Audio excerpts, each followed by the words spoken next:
ஒருத்தர் ஒரு check dishonour suffer பண்ணியிருக்காரு, ஒரு செக்கை டிஸானர் பண்ணியிருக்காரு அப்படின்னா, ஒரு செக் பவுன்ஸ் ஆயிடுச்சு ஒருத்தர் இஷ்யூ பண்ண செக்கு. ஃபஸ்ட்டு அப்போ எதிராளி எடுக்கிற ஆக்ஷன் என்னென்னா, அவருக்கு ஃபஸ்ட்டு ஒரு லீகல் நோட்டீஸ் ஒன்று இஷ்யூ பண்ணுவாங்க. அதை பற்றி நம்ம பார்த்தோம். அதாவது 138 இருக்கிற மெயினான ஒரு நெசசரி இன்க்ரீடியன்ட் என்னென்னா, யார் செக்கு வாங்கி போட்டு டிஸானர் ஆகிருக்குன்னா இமீடியட்டாக அக்யூஸ்ட் மேலே, ஆப்போசிட் பார்ட்டி மேலே, செக்கு கொடுத்தவர் மேலே ஒரு லீகல் நோட்டீஸ் ஒன்று இஷ்யூ பண்ணணும். 15 நாள் டைம் கொடுத்து அந்த செக்குக்கான பணத்தை திரும்பி கொடுக்க சொல்லி கேட்டு ஒரு லீகல் நோட்டீஸ் ஒன்று இஷ்யூ பண்ணணுன்றது செக்ஷன் 138 நெகோஷியபிள் இன்ஸ்ட்ருமெண்ட்ஸ் ஆக்டில் இருக்குது. செக் பவுன்ஸ் கேஸுக்கு மெயினான ஃபண்டமெண்டல் இது தான். சரி, ஒருத்தருக்கு ஒரு லீகல் நோட்டீஸ் ஒன்று வந்துருச்சு. ஒரு செக் பவுன்ஸ் கேஸு, ஒரு டிமாண்ட் நோட்டீஸ் ஃபஸ்ட்டு வருது. அவருக்கு என்னெல்லாம் டிஃபென்ஸ் எடுக்கலாம், பாப்புலராக எடுக்கப்படுற டிஃபென்சஸ் என்ன அப்படின்றத ஷார்ட்டாக இந்த வீடியோவில் பார்ப்போம். ஒரு சில டிஃபென்சஸ் காமனாக எடுக்கப்படுற ஒரு சில டிஃபென்சஸ் என்னெல்லாம் சொல்கிறாங்கன்றத ஷார்ட்டாக இந்த வீடியோவில் நம்ம பார்ப்போம். ஃபர்ஸ்ட் காமன் டிஃபென்ஸ் என்னென்னா, check has been issued for security purposes அப்படின்றது. அதாவது இந்த செக்கை நான் ஒரு பணத்தை கொடுக்கணுன்றதுக்காக கொடுக்கல, ஒரு செக்யூரிட்டி பர்பஸஸ்க்காக கொடுத்துருக்கேன் அப்படின்றது. இது ரொம்ப காமன். எங்கன்னா நம்ம பார்த்தோன்னா hotel industry, catering industry, construction industry, அதே மாதிரி ஒரு கான்ட்ராக்ட் சம்மந்தப்பட்டு இருக்கக்கூடிய ஒரு சில இண்டஸ்ட்ரீஸ்லாம் இது ரொம்ப காமன். ஏன்னா அவங்களுக்கு ரா மெட்டீரியல்ஸ் தேவைப்படும் ஒரு சப்ளையர்கிட்டேருந்து. ஸோ அவங்க என்ன பண்ணுவாங்க, ஒரு செக்கு ஒரு லிமிட்டுக்கு ஒரு 5 லட்ச ரூபாய்க்கு ஒரு செக் ஒன்று இஷ்யூ பண்ணிடுவாங்க. இந்த 5 லட்ச ரூபாய் வர வரைக்கும் நீங்கள் சாமான் சப்ளை பண்ணிட்டுருங்க. என்ன ஒரு பர்டிகுலர் அமௌண்ட் வந்தோடனே 5 லட்ச ரூபாய் வந்தோடனே நீங்கள் எங்ககிட்ட சொல்லிவிட்டு அதுக்கான சாமானுக்கான இன்வாய்ஸ் பில்லெல்லாம் நீங்கள் அனுப்பிச்சிட்டு நாங்கள் அதை வெரிஃபை பண்ணோடனே அந்த செக்கை டெபாசிட் பண்ணுங்கள் அப்படின்னு சொல்கிறது ரொம்ப காமனான ஒரு ப்ராக்டிஸாக இருக்குது. ஸோ ஒரு செக்யூரிட்டி பர்பஸஸ்க்காக அந்த மாதிரி கொடுக்கப்படுற ஒரு செக்கை இவரோட கன்சென்ட் இல்லாமல், இவரோட ஒப்புதல் இல்லாமல் டெபாசிட் பண்ணப்பட்டு அது ரிட்டர்ன் ஆச்சு அப்படின்னா அந்த செக் பவுன்ஸ் கேஸ் அந்த ரிட்டர்னை பேஸ் பண்ணி 138 கீழே அவரை பீனலைஸ் பண்ண முடியாது, செக் பவுன்ஸ் கேஸ் அவர் மேலே தொடர முடியாது. ஸோ இதுதான் ஜென்ரல் பேசிக் ரூல். இது ஒன்று இருக்குது. ஸோ செக்கு செக்யூரிட்டி பர்பஸஸ்க்காக கொடுக்கப்பட்டிருக்குன்னா அது மேலே ஒரு 138 கேஸை ஃபைல் பண்ண முடியாதுன்றதுனால அந்த லீகல் நோட்டீஸில் செக் இஷ்யூட் ஃபார் செக்யூரிட்டின்னு ஒரு டிஃபென்ஸ் எடுக்கிறது ஒரு காமனான ஒரு விஷயம். சரி, இன்னொரு டிஃபென்ஸ், காமனான டிஃபென்ஸ் என்னென்னு நம்ம பார்த்தோன்னா, cheque obtain by fraud or coercion. அதாவது மிரட்டி செக்கை வாங்கியிருக்கிறது அங்கே, இல்லைன்னா ஏமாற்றி மிஸ்அப்ரேஷன் ஃப்ராடு பண்ணி செக்கை வாங்கியிருக்காங்க. ஸோ இந்த மாதிரி மிரட்டி வாங்கப்பட்ட செக்கை டெபாசிட் பண்ணதுனால செக்கு ரிட்டர்ன் ஆச்சுன்னா அது செல்லாது. ஸோ இதுக்கு என்ன ப்ரைமரி ப்ரூஃப் ஒரு சிலது வச்சுக்கிறது நல்லது.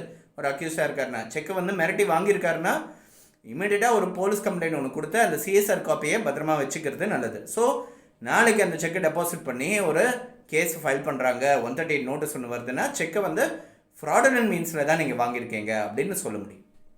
இன்னொரு டிஃபென்ஸ், லீகல் லைபிலிட்டி கிடையாது அப்படின்னு சொல்ல முடியும். அதாவது சட்ட ரீதியாக உங்களால் மீட்கக்கூடிய பணம் இது கிடையாது, சட்ட ரீதியாக நான் உங்களுக்கு தர வேண்டிய பணம் இது கிடையாது அப்படின்றத சொல்ல முடியும்.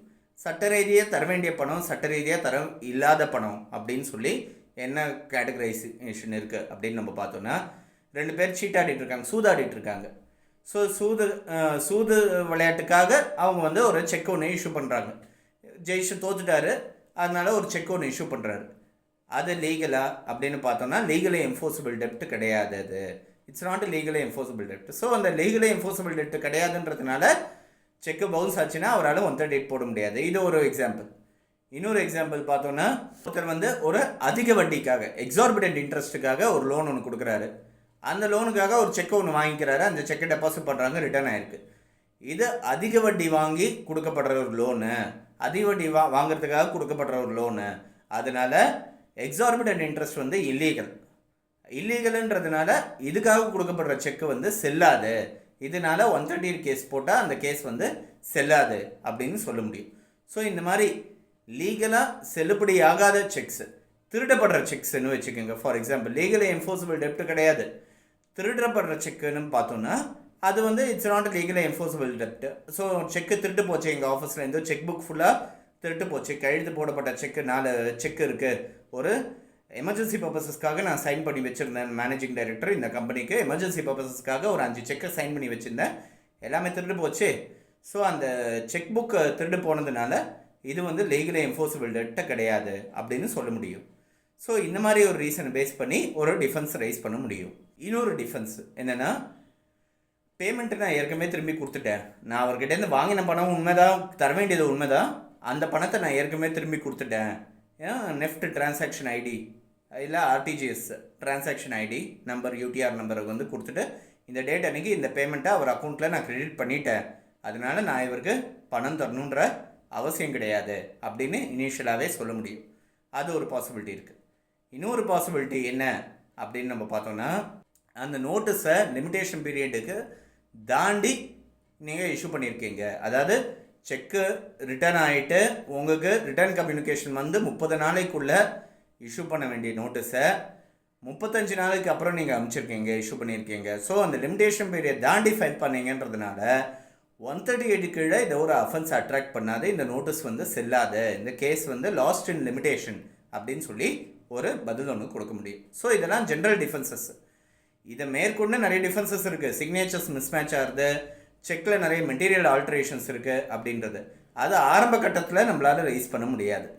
அது வந்து போக போக அந்த கேஸை ஃபைல் பண்ணப்பட்டு ட்ரையலுக்கு போகும்போது தான் ஃபைல் பண்ண முடியும். பட் இந்த நான் ஆரம்பத்தில் சொன்ன டிஃபென்சஸ் ஒரு சிலதுனா இதெல்லாம் வந்து அந்த கேஸுக்கு 138க்கு லீகல் நோட்டீஸ் வரும்போதே அட் த அவுட் சைட் இந்த டிஃபென்சஸ்லாம் ரைஸ் பண்ண முடியும். இதை நம்ம பார்க்கும்போது இன்னொரு முக்கியமான விஷயம் நம்ம தெரிஞ்சிக்க வேண்டியது என்னென்னா, 138ல் ஒரு நோட்டீஸ் ஒன்று வந்தது அப்படின்னா இமீடியட்டாக 138ஆக இருக்கட்டும் இல்லை எதுவாக வேணாலும் இருக்கட்டும், ஒரு லீகல் நோட்டீஸ்னு ஒருத்தர் வருது, ஒரு ரிசீவிங் எண்டுக்கு வருது அப்படின்னா இமீடியட்டாக அதுக்கு ரெஸ்பாண்ட் பண்ணியே ஆகணும். ரிசீவ், ரீட், ரெஸ்பாண்ட் அப்படின்னு 3 R's வந்து ஞாபகம் வச்சுக்க சொல்லி நான் ஏற்கனவே ஒரு வீடியோவில் சொல்லியிருக்கேன். நோட்டீஸ் வந்ததுன்னா கண்டிப்பாக ரெஸ்பாண்ட் பண்ணியே ஆகணும். எப்படி ஒரு கேஸ் தானே ஃபைல் பண்ண போகிறாரு, கோர்ட்டில் போய் நான் ப்ரூவ் பண்ணிக்கிறேன், இந்த நோட்டீஸ்க்கு நான் ஏன் பதில் சொல்லணும் அப்படின்னு இருக்கிறது சரி கிடையாது. நோட்டீஸ் இஷ்யூ பண்ணிட்டாங்கன்னா நம்மளோட டிஃபென்ஸ் என்னென்னா ஆரம்பத்துலேயே நம்ம சொல்லணும். அப்படி சொல்ல தவறிட்டோன்னா கோர்ட்டுக்கு போகும்போது அந்த கேஸ் வந்து அவருக்கு சாதகமாக ஒரு சில விஷயங்கள் ப்ரெசியூம் ஆகிறதுக்கான வாய்ப்புகள் இருக்குது. அதுக்காக நம்ம இடம் கொடுக்கறது சரி கிடையாது. அதனால் ஒரு நோட்டீஸ் ஒன்று வந்ததுன்னா இமீடியட்டாக ரிசீவ் பண்ணி ஃபுல்லாக படித்து பார்த்துட்டு நம்மளோட டிஃபென்ஸ் என்னன்றதை சொல்லிடணும். அப்படியே நமக்கு டிஃபென்ஸே இல்லை, அந்த பணத்தை நம்ம கொடுக்கறதுக்கு தயாராக இருக்கோம், நமக்கு டைம் தான் தேவை அப்படின்னா அதே ஒரு ரெஸ்பான்ஸை நம்ம கொடுத்துட்டோமே. ஆனால் நாளைக்கு கோர்ட்டுக்கு போகும்போது காம்பவுண்ட் பண்ணுறதுக்கு அது ஒரு ஈஸியான ஒரு விஷயமா இருக்கும். ஒரு 50,000 ரூபாய் நான் பணம் கொடுக்கணும்னு ஒரு செக் பவுன்ஸ் நோட்டீஸ் ஒன்று வந்திருக்கு, நான் வந்து கொடுக்கறதுக்கு தயாராக தான் இருக்கேன் சார், நான் உங்களுக்கு பணம் கொடுக்கறதுக்கு சரிதான், என்னால் இந்த சூழ்நிலையினால் அந்த செக்கை ஆனர் பண்ண முடியல, நான் இந்த டேட்டுக்குள்ளே நான் வந்து அந்த பணத்தை திரும்பி கொடுக்கறதுக்கு தயாராக இருக்கேன், எனக்கு இவ்வளோ அவகாசம் கொடுங்க அப்படின்னு சொல்லி அதுக்கு ஒரு நோட்டீஸ் ஒன்று இஷ்யூ பண்ணிட்டோன்னா நாளைக்கு அவங்க கோர்ட்டுக்கு போகும்போது இந்த நோட்டீஸ் பதில் நோட்டீஸ் நம்ம இஷ்யூ பண்ணதை பயமாக வச்சு நம்மளால் நம்ம காம்பவுண்ட் பண்ண முடியும் அந்த அஃபென்ஸுன்றது ஒரு விஷயம் இருக்குது. இன்னொரு விஷயம், ஒருவேளை அவங்க கொடுத்த அந்த 15 நாள் கால அவகாசத்துக்குள்ளே நம்ம அதுக்கு சரியாக பதில் கொடுக்க முடியலன்னாலும் 15 நாள் கழிச்சாது ஒரு பதில், ஒரு ரிப்ளைன்னு ஒன்று கொடுத்துட்டோன்னா நாளைக்கு கோர்ட்டுக்கு போகும்போது சார் நான் ரிப்ளை பண்ணது என்னமோ உண்மைதான், இந்த சூழ்நிலையினால் இந்த வீட்டில் வந்து இவங்களுக்கு உடம்பு சரியில்லை, இந்த சூழ்நிலையினால் நான் ஹாஸ்பிட்டலில் அட்மிட் ஆகிருந்தேன், ஏதோ ஒரு ரீசன்ஸ்னால இந்த டேட் ஸ்கூலில் என்னால் அதுக்கு ரிப்ளை பண்ண முடியல, அதுக்கப்புறம் கொஞ்சம் காலம் டைம் லேப்ஸ்டாக இருந்தாலும் நான் அதுக்கான பதிலை நான் என்னமோ கொடுத்துட்டேன், இந்தாங்க பாருங்கள் இதுதான் என்னோட ரிப்ளை நோட்டீஸோட காப்பின்னு சொல்லி நீங்கள் கோர்ட்டில் ரெப்ரசன்ட் பண்ண முடியும். ஸோ எப்படி இருந்தாலும் ஒரு நோட்டீஸ்க்கு ரெஸ்பாண்ட் பண்ண வேண்டியது அவசியமான ஒரு விஷயமா இருக்குது, ரிப்ளை பண்ண வேண்டியது ரொம்ப முக்கியமான ஒரு விஷயமா இருக்குது. இதை எல்லாரும் ஞாபகம் வச்சுக்க வேண்டிய ஒரு விஷயம்.